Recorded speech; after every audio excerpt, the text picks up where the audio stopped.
things, those changes, you need to seek cover quickly and warm up. And what about gloves versus mittens? I've always felt that mittens were just warmer and something that just from, growing up, going outdoors, that was what, you would keep your hands warmer as opposed to gloves. Is that something that you recommend more? Mittens do keep your hands warmer because your fingers can touch one another and they warm each other as opposed to separating them in gloves. Unless you have fancy heated gloves, that's different. But most of us don't have that type of equipment, and mittens are certainly good. Are there any other symptoms too beyond frostbite that we should be aware of if we're outside? Maybe feeling lightheaded or if you're outside in the cold for longer than you normally are when it's this cold. Yes, hypothermia can sneak up on you. And yes, you can feel lightheaded. You might feel dizzy. You could be slightly confused. If you're with someone, they may notice your speech changing, some slurred speech.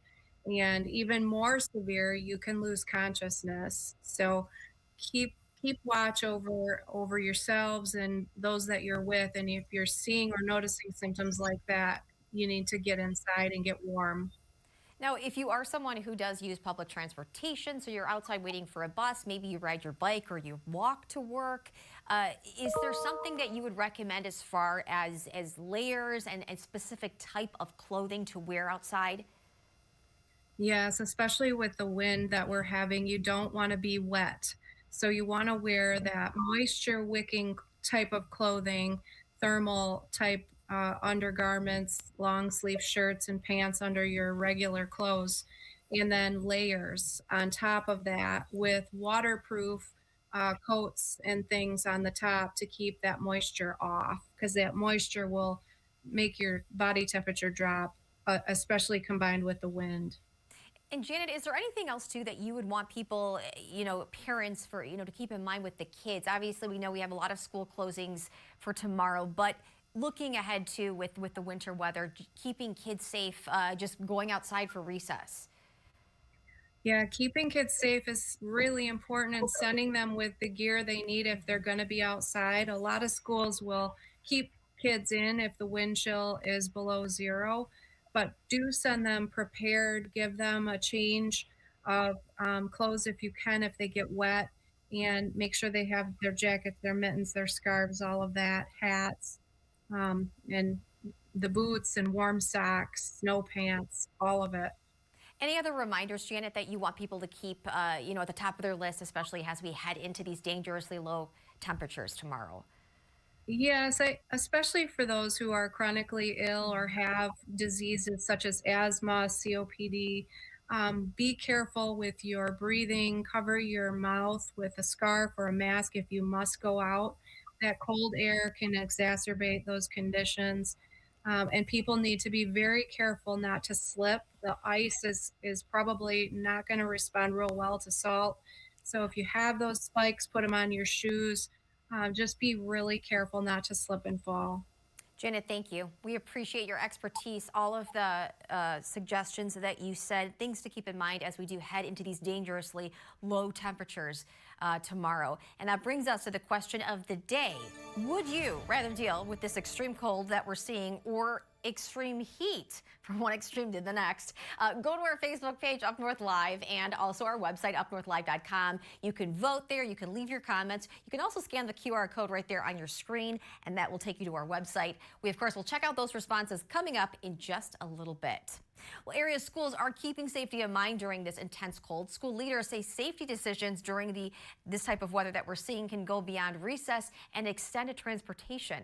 Superintendents monitor the wind chills closely, especially when it comes to whether buses can operate safely. Officials say mechanical failures become more likely in the bitter cold, which can put students at risk. And that's why weather closure decisions often come down to making sure children are never left waiting outside. I've got to make school closing decisions based upon can buses safely pick up kids. And at minus 20 degrees wind chill, things can start to fail. And if you have a bus fail for some reason, you're leaving kids standing outside, that's just not a good thing. We do have a list of dozens of schools already making that decision to close for tomorrow. Everything is posted on our website, UpNorthLive.com. You can scan the QR code on your screen as well. It'll take you right there to that school closings list, and we will have that list scrolling on the bottom of your screen throughout the show. In other news tonight, making headlines across Michigan, a scathing assessment of the people leading Michigan State Police. A new report from state lawmakers accuses them of abuse of power and misuse of taxpayer resources. Up North Live's Remington Hernandez went through the report and has what MSP leaders are saying.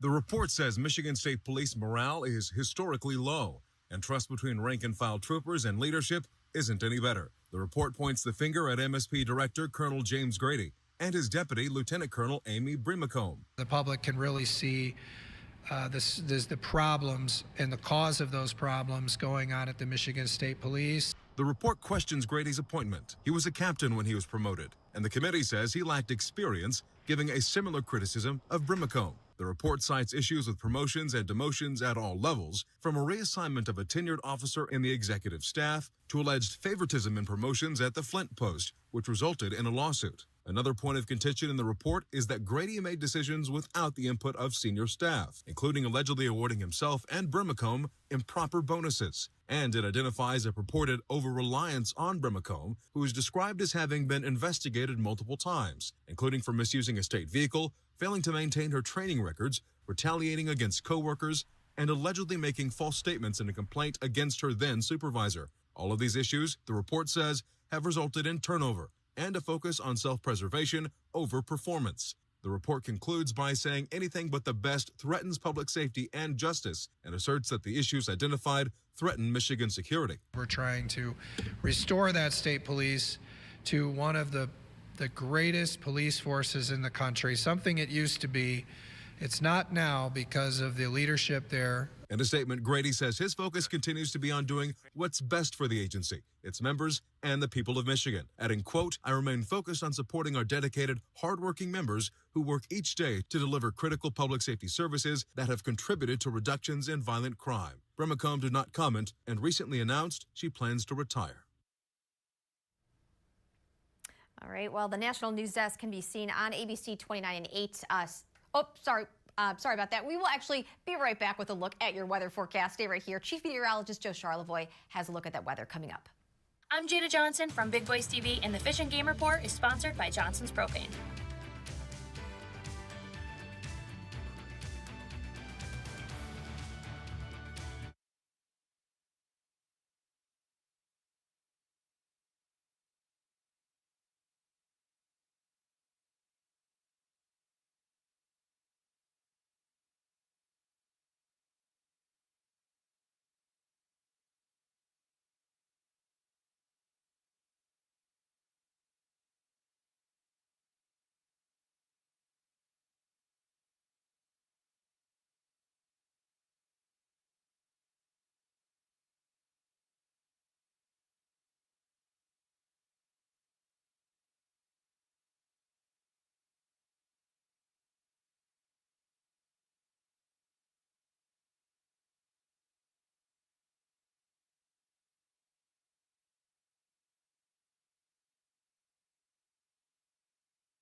I'm Dee Dee Catton with the National News Desk in Washington, D.C., and this is your news update. He's got to get President Trump. He's got to stop President Trump from tie him up in court. He's got to get to trial, or at a minimum, insert an 165-page political document into the presidential campaign. It was always about politics. Former special counsel Jack Smith testified on Capitol Hill today about his past investigations into President Trump. Smith stood by his claims that Trump illegally tried to overturn the 2020 election and mishandled classified documents. Republicans arguing Smith was politically motivated, grilling him over his actions, like obtaining the phone records of Republican lawmakers.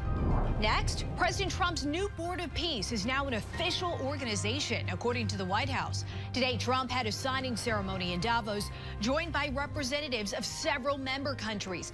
Trump said the board would collaborate with the UN to foster Middle East peace. Dozens of countries have signed up. Meantime, Mayor Fry and Governor Walz, I've never heard them say a word about these violent, illegal aliens that roam their streets. Law enforcement unquestionably is being targeted right now in Minneapolis. Attorney General Pam Bondi says multiple people have been arrested in connection with an anti-ICE protest that disrupted a Minnesota church service. On X today, Bondi wrote, "Listen loud and clear. We do not tolerate attacks on places of worship."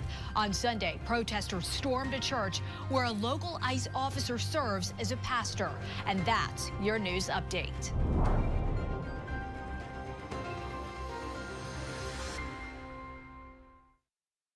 And the National News Desk can be seen on ABC 29/8 on Saturday night and 11:30 and Sundays at midnight. All right, well, we're going to switch gears now, taking a look at weather. Of course, frigid temperatures moving into the region. Chief Meteorologist Joe Charlevoix has a look at what we can expect.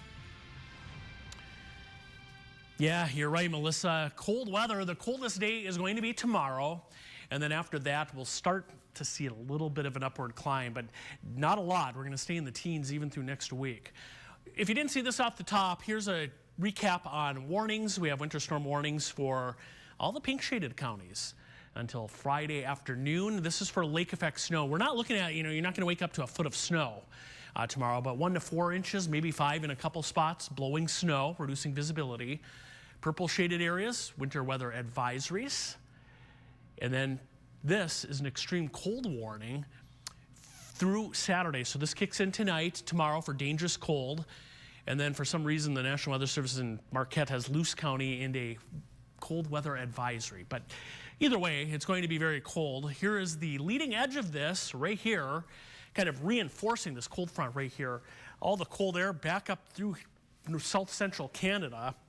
All of this kind of heading toward northern Michigan this evening, and that is kicking up some lake effect snow. It's a very fine powdery type snow, so it will blow around. We've had very reduced visibility tonight on some of the roadways with that snow. We have kind of 3 areas, one here, another right here, and then down into southwest Michigan, some snow there as well.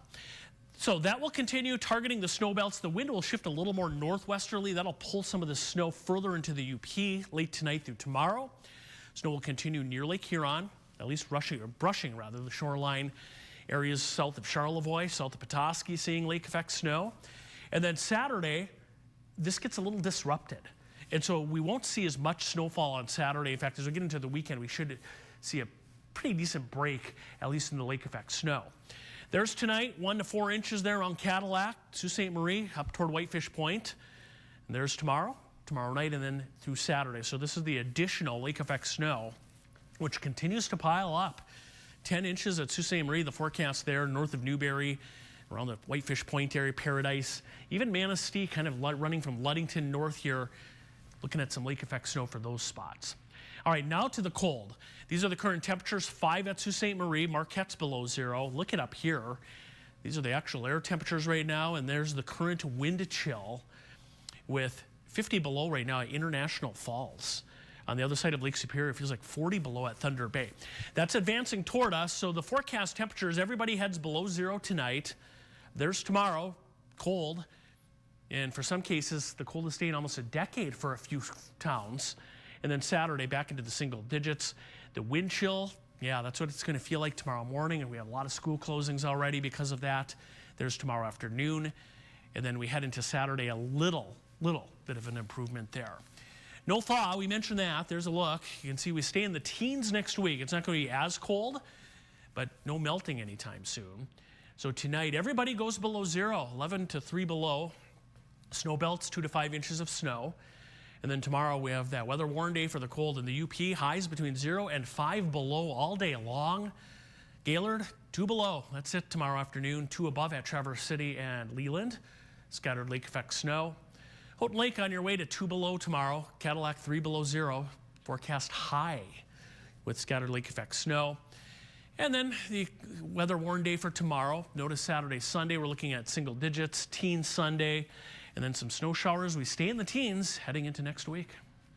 All right, thanks, Joe. Coming up, Sports Director Harrison Beebe gives us a preview of the women's hockey takeover at Center Ice Arena in Traverse City this weekend. That's coming up next.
Welcome back to Up North Live's Unscripted. Sports Director Harrison Beebe joins us now live from the Content Center. Hey, Harrison. Hey, Melissa. Yeah, today we're talking about ice hockey. And a couple weeks ago, the boys ice hockey teams had a big showcase at Center Ice Arena in Traverse City. This weekend, the girls are getting a chance to host a special event. And although there aren't as many teams up in northern Michigan for girls hockey as there are guys, it's still a unique atmosphere to take part in, and there's even a couple college teams that are going to be a part of this event as well. We caught up with the Bay Reps head coach Aaron Shantz. The Bay Reps now in their 3rd year of a co-op program for girls hockey involving multiple Traverse City area schools and their players, and we caught up with their head coach about the uniqueness of this event. The following segment is sponsored by Jimmy John's of Traverse City.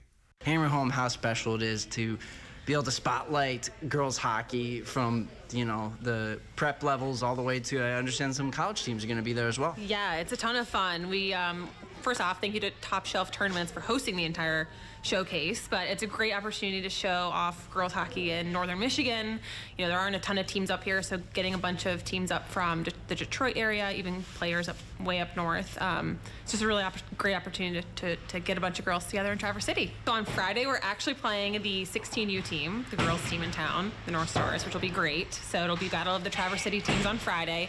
Saturday, we play Grosse Pointe South, which is a team in our high school league, and then Sunday we play Livonia, which is another team in our league. The boys had their big showcase at Center Ice. You know, how nice is it to have girls and boys, you know, in the month of January, each have signature weekend events that really brings people out to check out hockey, especially to see the type of growth the girls sport is having. Yeah, I think it's a great opportunity for just Traverse City hockey in general. You know, the boys have been around for a long time, and it's great to see their programs growing so much year after year. And I think that it's nice that we've established a great weekend for the girls program in Traverse City, or both programs, I should say, to, you know, host a bunch of teams, and hopefully the younger players are watching our games and seeing us play and hoping to join our teams one day, many years down the road.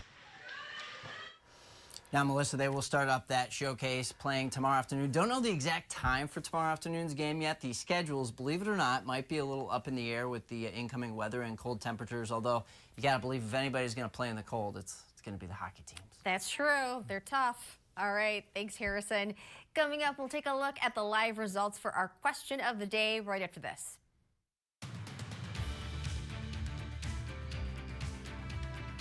Salon services are furnished by Epiphany Advanced Academy in East Acme.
Welcome back to Unscripted. We are taking a look at that question of the day. Would you rather deal with extreme hot or extreme cold? 54% right now would say extreme cold, and extreme heat, 46%. So kind of split in the middle there. Here are some of the comments. Red says cold, it's easier to stay warm than to cool off. Aaron says cold, I'm far too fat for hot weather. I'm sure you're not, Aaron. Lisa says body-wise, I prefer the cold, but house-wise, I prefer the heat. I can understand that. And Tracy says cold, I can put on more layers, but you can only take so many off. That's a valid point. You can still check out our question. Go to our Facebook page and our website, UpNorthLive.com. Thanks for tuning in. We will see you back here at 11.